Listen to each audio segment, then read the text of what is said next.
Sir, it's indeed a privilege to be speaking to such an august gathering of luminaries, actually. Let me begin with a caveat. None of what I'm going to present today is actually meant to paint an operational picture of what's happening in India's seas. I'm going to depart from standard projections of what India's security role in Maritime-Asia is seen to be. A lot about that was brought out by the Chief of Naval Staff himself yesterday in his excellent presentation, and all of that is well known. India has contributed quite handsomely to the security of the sea lanes in the Indian Ocean and the Pacific, and I'm not going to belabor on that. What I will look at are concerns, major concerns that might actually prevent us from getting where we wish to in the maritime domain and achieving what we think is our manifest strategic destiny. My presentation revolves around three propositions, essential propositions, and they form the core of the presentation, and most of the points that I make will actually will revolve around these three propositions. One is that India's near seas and regional security functions have been in competition, if not conflict, with its distant seas strategic objectives. In other words, the near seas and the coastal agenda has been somewhat out of gear with the agenda in the far seas. Second, a key determinant of India's security role in Maritime Asia is actually going to be China's growing presence in the region. And when I say presence, it's not just China's military presence, but China's economic presence, and a really smart strategy that combines maritime diplomacy with military maritime presence and economic investment. It is that conundrum, that dilemma, that basically confronts India, and that might actually, if we don't find a real answer to the Chinese strategy, we might actually find ourselves lagging far behind. The third point that I will touch upon is that India's maritime security outlook is shaped, among other things, by its economic and geopolitical interests, but also by issues of military ideology and military culture. And that is where the Navy faces some critical dilemmas that it's yet to get over.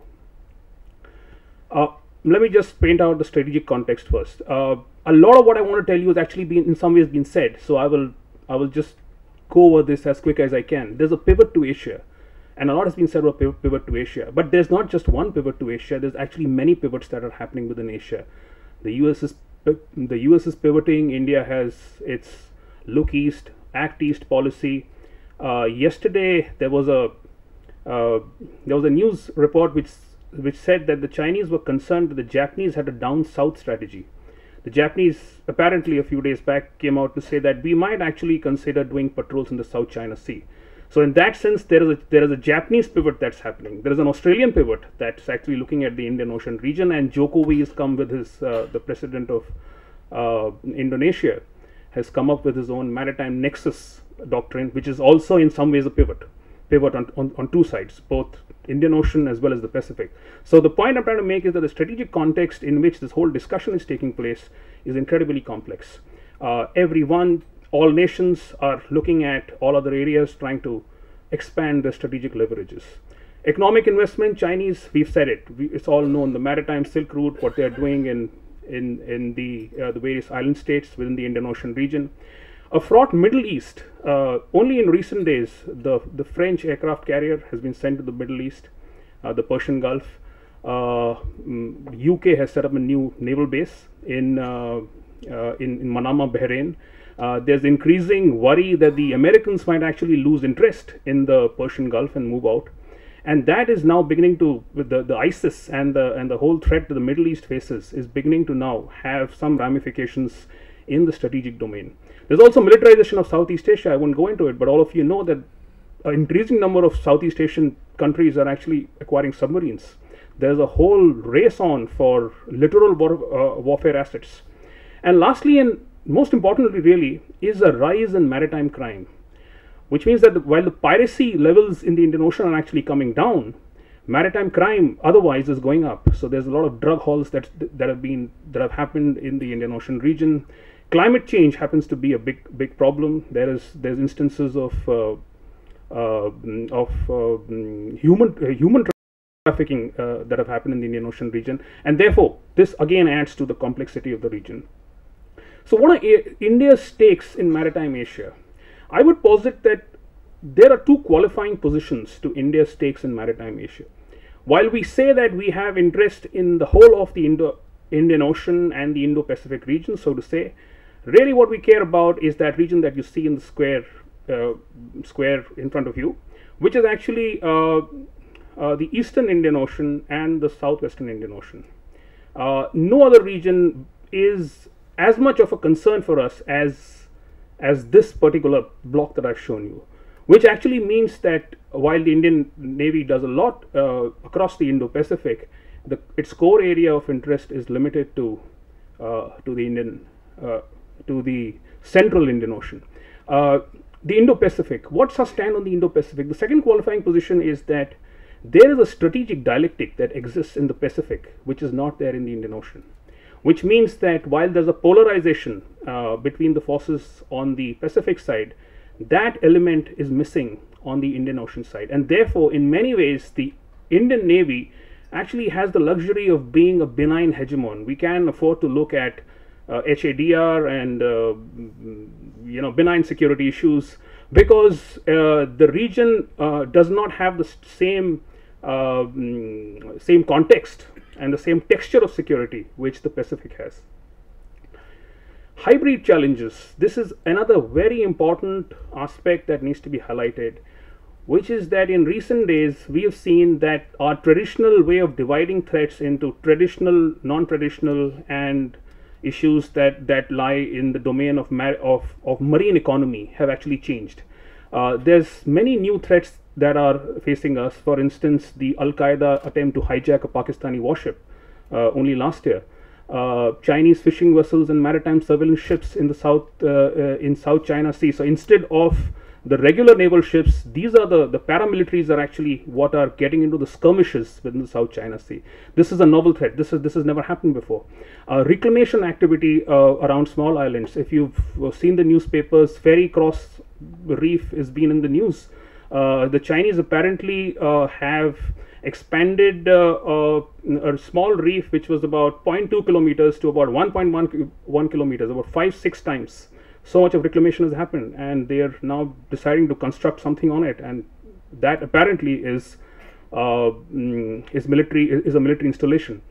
So in terms of hybrid threats, there's a complete new set of challenges that faces India in the Indo-Pacific domain, and we really haven't prepared to face. We really aren't prepared to face these sort of challenges. There are competing security imperatives that we face. In the sense, and this is my first point, which is that since the 26/11 attacks in Mumbai, Captain Khurana touched on it, the focus has been on coastal security. To the extent that in the order of precedence, coastal security takes pride of place. Coastal security is followed by SLOC security within the Indian Ocean region, and only then is there the energy and the resources left to look at the outreach effort in towards the Pacific side. That means that much of the institutional energy is absorbed by coastal threats and by regional security threats. And what the Indian Navy actually ends up doing in the Pacific theater, although it has been our outreach to the Pacific has been improving, it is basically confined to low-level exercises, things like passage exercises, doing exercises with the naval ships, but at a decidedly lower tier of operations.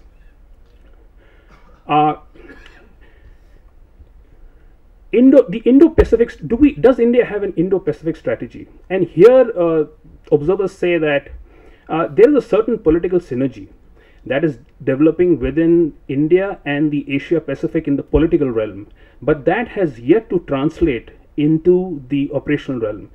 For instance, the Prime Minister went to Japan, he went to Australia. There was much talk about defense cooperation.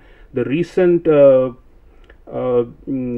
statement that came out when President Obama was here. The vision document actually spoke about China. It spoke about the South China Sea. So there is a sense that India is getting more interested in the affairs of the Pacific. Yet operationally, what happens? Last year we did the RIMPAC with the US. We did Malabar with the US and Japan. But on the same side, on the other hand, we also did. We were also the WPNS exercising with the Chinese, and we also did exercise with the Russians. In other words, that the strategic narrative that developed actually didn't point in any one direction.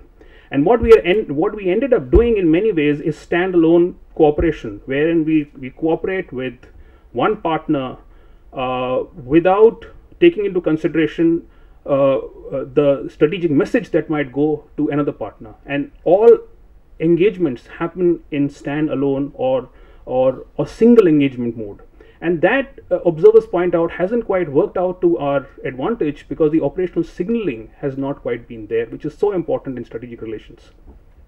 The Chinese presence in the Indian Ocean region. Gordon Chang said a lot in his presentation. A lot of that I wanted to actually bring out, but he said a lot. I just want to point out two things that you might find interesting. One, about the anti-piracy task forces, the Chinese anti-piracy task forces. If you see, they actually go around all over the world. This is a little map that shows you where all these task forces are visited. And if you can see, the 16th task force actually went all around Africa.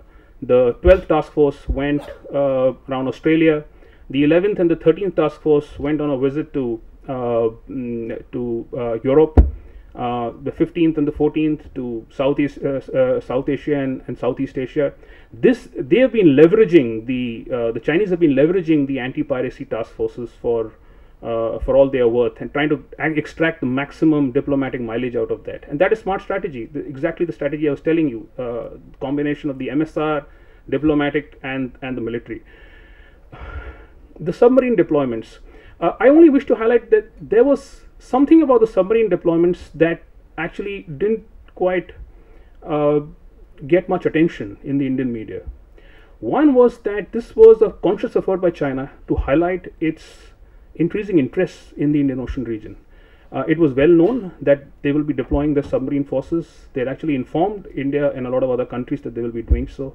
The submarine transited over the surface in the Malacca Straits. It actually exercised close to the Andaman Nicobar Islands for quite a few days to actually to send a message to India that they were in the region and that it was normal and regular for them to do so. When they berthed in Colombo, President Xi was actually visiting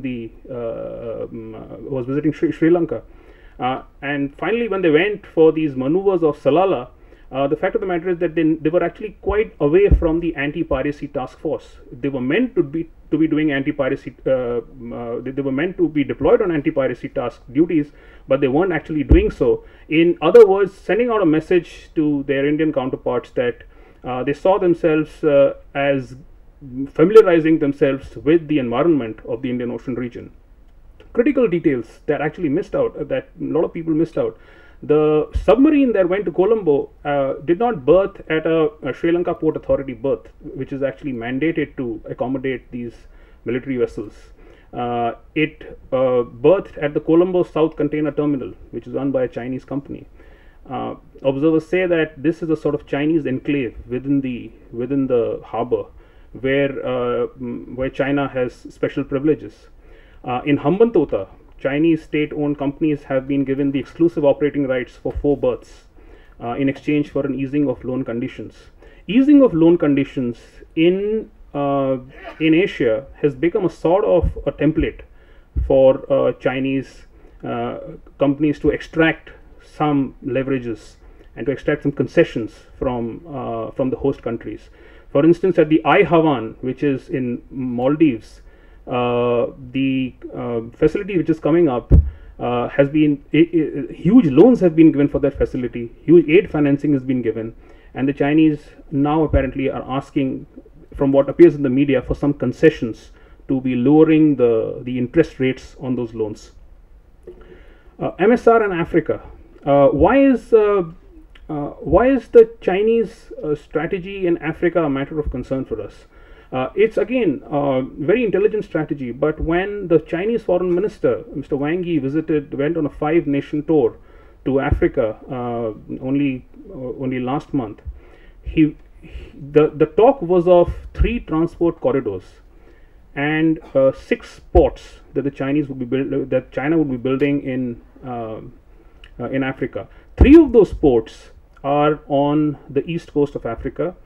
The 3 corridors link the heartland of Africa with the coast, and that is quite striking because the intention apparently appears to be to get resources from the heartland onto the shore and then transfer that to China, which means that even if the Chinese in theory did not want to dominate the Indian Ocean region, there is a very strong imperative for China to have a strong presence, maybe even a military presence in the Indian Ocean region, to make sure that the slocks that lead out from Africa to China are well defended. Is there a possibility of PLAN bases in the Indian Ocean region? There was a report in the Namibian that appeared in November last year, which said that China has plans for 18 naval bases in the Indo-Pacific region and the west coast of Africa. This was denied by the Chinese, who came out to say that this simply repeated something that appeared in a commentary in February 2013. And that was true. It was indeed a reproduction of what appeared in the commentary. But I, in the slide, only wish to point out that the original commentary was actually very detailed. It went into a whole blueprint of how the Chinese should go about establishing Chinese bases in the region. It spoke about 3 types of bases: fueling and material supply bases, relative fixed supply bases, and fully functional centers, even going into how they should be procured, what sort of MOUs need to be signed to procure these bases. So that is interesting, that a lot of thought has been given to what kind of facilities would China need in the Indian Ocean region. The popular opinion seems to be that finally what China will agree upon is to have dual use facilities, which are commercial facilities which can be upgraded to low level military facilities. But from an Indian standpoint, if there is sustained Chinese presence in the Indian Ocean region, Chinese naval presence in the Indian Ocean region, that willy-nilly degrades some of India's strategic influence in the Indian Ocean, which might not play into India's interests. So what's been our strategy to counter China's growing presence is to come up with this proposal for an Indian Ocean zone of peace, which but on the face of it looks quite compelling, but in reality doesn't work quite well, and it doesn't work on 3 levels. One is that it just presumes that by declaring a zone of peace, somehow Chinese military activity in the region can be curtailed, which is certainly not the case. It is also premised on the false belief that if there's multilateral consensus, China would somehow be dissuaded from entering the Indian Ocean region. That's not quite the case, because a lot of Indian Ocean states actually welcome Chinese presence. We've seen that in the case of the MSR, the Maritime Silk Route, wherein there is a great enthusiasm for China to take part in a lot of those infrastructure projects. So that might not quite come to be. And lastly, India needs to keep in mind that when this proposal was initially made in 1971 by Sri Lanka, apparently, there was a dimension in there which actually meant to curtail India's growing stature, maritime stature in the Indian Ocean region. Apparently, the Sri Lankans were worried that after the 1971 attack on Karachi, that the Indians were getting too big and too aggressive, and this was one way of controlling India's growing sort of stakes in the Indian Ocean region. I'll finally come to 4 or 5 maritime security dilemmas. This is my fourth, and this is my third and final point. There are critical dilemmas that we face, and the first one has to do with maritime governance. As the maritime commons have become contested, nations are using the maritime domain to further their national security interests, and in that there is a general tendency to claim some more space than is due in maritime governance. We see that in the case of China. We've seen that in the case of Indonesia now, that's got this whole strategy and they're speaking in a louder voice. India too has a big stake in maritime governance in the IORA. So maritime governance is the new buzzword, And maritime governance is very different from security. There's nothing the navies can actually do when the whole discussion is on governance architecture in the Indian Ocean region.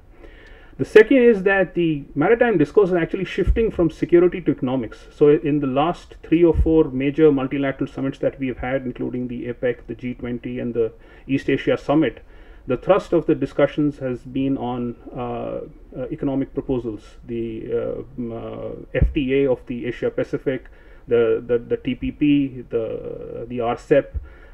These are what are being discussed, and that looks like being deliberate strategy on the part of China to give more prominence to the economic dimension, because the security dimension somehow does not seem to produce the same consensus that would allow China to assert its stakes in the Indian Ocean region. There's a rise of blue economy projects. People want more than just security, and therefore there's talk of MSR. We've come up with India has come up with its Project Mosam. Indonesia has its own blue economy project happening, as does Australia. There's a lack of a central motivating challenge. Piracy used to be that big galvanizing factor that brought a lot of regional navies together, but piracy has dipped, and has dipped significantly in the Indian Ocean region.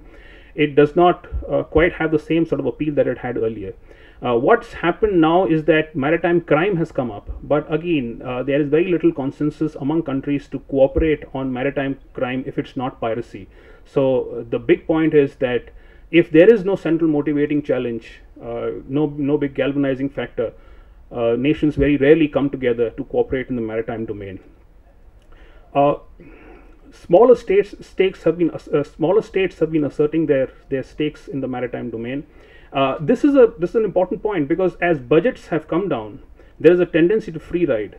So the smaller states will free ride on the bigger states, and yet they will speak in a louder voice when it comes to issues of maritime governance, which is an issue that India has quite been grappling with. And my second and last point is that there are coalitions within the Indian Ocean region and the Pacific that try and tackle maritime crime, but it has generally been seen that the larger coalitions that India is not a part of are more effective in tackling crime. They have the same picture, they have the assets, they have the scale to be able to do that. The smaller coalitions have generally been successful only in a little bit of strategic signaling, but that is not enough to tackle the challenges and the threats that have been arising in the maritime domain. My last slide is this: there are dilemmas of maritime strategy. Should it be for the people that actually write strategy for the Indian Navy? Should it be benign and sticking to specific issues? Should be more purposeful and expansive? Do we need a new set of rules for a violent peace? A violent peace is something that comes up in the maritime strategy with the assumption that there's going to be no war, but we are going to live in a perpetual state of violent peace. So should there be a new set of rules? Should India go in for a joint diplomatic, military, economic strategy? Should all of these be used in tandem? And the promotional element of strategy, we have to understand that most of what we do within the Indian Navy is not just for the practitioner on the ground. It's also for influencing perceptions of the regional states. And there the strategy writer has a bit of a dilemma, because he does not know how expansively to think and how to project that in linear fashion so that it would make sense to the person on the ground who's going to be doing engaged in the various maritime security tasks. And lastly, my point is the Navy as an economic instrument. In recent days, there has been this great thrust at projecting the Navy as only an economic actor, only to be securing the slocks, and that by itself is self-limiting, because unless the Navy does not see itself playing a role in the strategy, a broader strategy of the Indo-Pacific, it will be limited in bringing India the rewards that it desires. To conclude, India's national and regional interests, I think, must be harmonized with its broader strategic role. The domestic priorities, the capacity hurdles, and the developmental priorities must not be allowed to impact India's contribution to security in the East in its Asia Pacific role, which essentially means that we should in some ways try and project credible power in the Pacific. And finally, in the emerging patterns of competition cooperation, we have to carve out a space for ourselves so that we can assert ourselves as a rising maritime power and achieve our manifest destiny. Thank you.